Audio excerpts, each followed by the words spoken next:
House to Home, presented by Remax Diamond Realty. Hi, and welcome back to House to Home, everybody. Jason Salas here in another virtual background challenge. Liz and Gina from Remax Diamond Realty are here. Of course, I have picked this wonderful underwater. This is actually a tunnel in Dubai, which I've picked as my virtual background. I've never been to this aquarium, but I'd like to. Man, Liz, you play to win. Of course. You are in North Dakota at Mount Rushmore. Very, very nice. Okay, and Gina, I want to say, normally I would say you win by default because you pick video, but that's one of the stock virtual backgrounds from Zoom. Space, you caught me, man. That's one of the ones that pre-ships, but that's very, very nice. So can we call this week a draw? Yeah. Okay, all three of us. I do like Mount Rushmore. Oh yeah, I must admit, if I was going to vote, I would vote for Liz. Sorry, Gina. Okay, but speaking of one thing that everybody likes is cash transactions. And when it comes to acquiring property or making investments and everything, ladies, is cash necessarily king? Because in most situations, you would say, if you're going to make a deal, you would tell a seller, I've got cash on hand, and they would typically opt with you. But is that always the case when you're dealing with investments of that large scope? Well, cash is king, and we get a lot of cash offers. And there's a philosophy out there that pay all your debts and just use cash. And, you know, we have some friends that have purchased property strictly with cash. And I guess Dave Ramsey has this program that's get out of debt and cash is king. And they have a program of monitoring their expenses and only using cash. Now, that may work if you're purchasing everything with cash. However, there may come a time where you'd like to get paid probably part of the cash and then part of it alone. Now, the problem with that is the bank will actually look at that to see what is your credit rating based on what bills you've paid. So if they check your credit score and you can't get a credit score because it doesn't show up, you haven't gotten any loans, you don't show up in the spectrum of reports. You don't exist.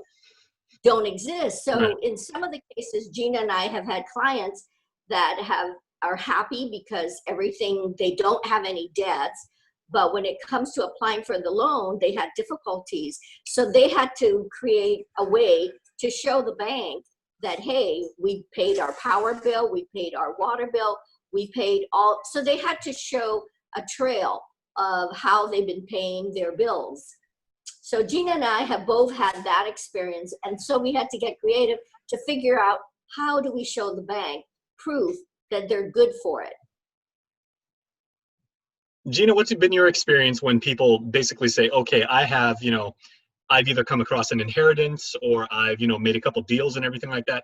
I've got 80 grand in my hand right now, ready to go. I want to make this deal. Let's get it done. It may be a little lower or a little less than, what the seller is asking for, but, we can do this today if you want cash. And as Liz said, we always see, I'm personally a conservative investor. So I'm always wanting to plan for rainy days.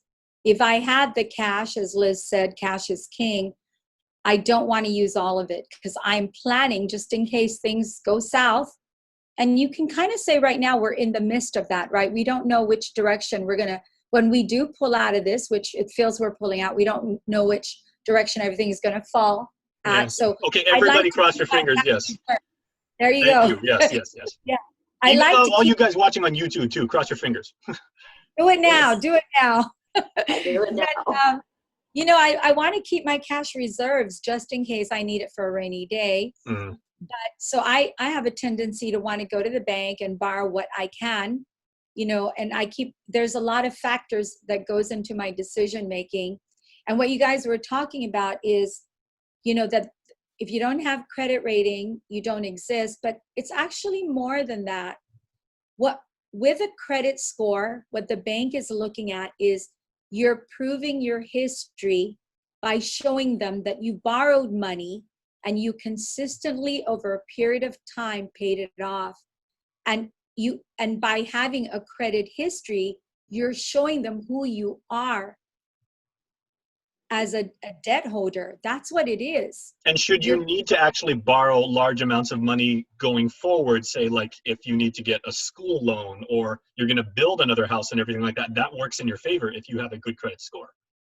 Absolutely. So so to me, cash is king, but I think your credit score is king as well.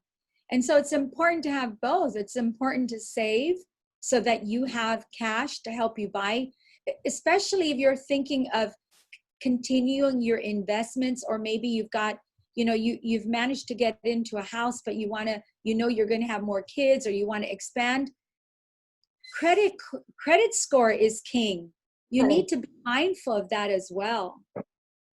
Okay, so some people might say, okay, the thing about cash is king, but credit score is king. You can't serve two masters. But in terms of smart investing, Liz, I'm sure you would agree that you need to diversify and probably have a healthy mix of both. Would you say people should have more cash reserves or more, smart investments and more debt?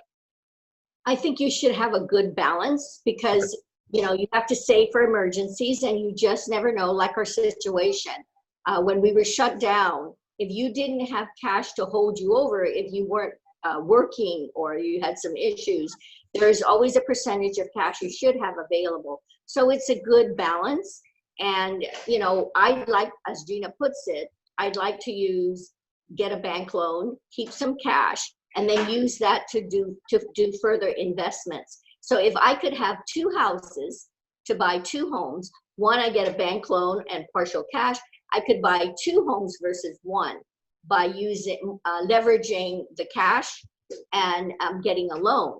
So, and then on top of it, you can get rent, passive income where you're getting rent monies in from that particular investment. So it would pay for itself. Very nice. Okay, tell you what, before we go to our final topic, Liz, I just want to say your head looks really, really good on Mount Rushmore. So I'm going to take a picture of you with my camera right. There you go. I just noticed that, Jace. And I am going to, oops, you can't see that on my virtual background, but it looks great. There you go. I'm going to share that with you. There's Liz on Mount Rushmore. So right next to Honest Abe and Mr. Washington. So, okay, Gina, we'll give you the final word. When you're advising your clients, if they say they have a large sum of cash, it seems like you would say, okay, that's a good thing, but let's mix it up a little. And granted, you're a realtor and you're looking to make smart deals too.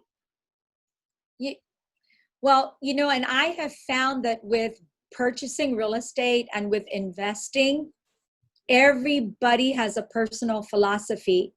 So what I always advise my customers is, what can you tolerate? If you can't tolerate monthly payments, if that's not your cup of tea, if that's not something you can deal with, then absolutely pay cash if you have the ability to do that. But as I said, I'm conservative. I like to use other people's money. Mm-hmm. If the bank, my credit score is healthy enough so that I can use the bank's money, a majority of it to do my purchase, then I'd rather do that.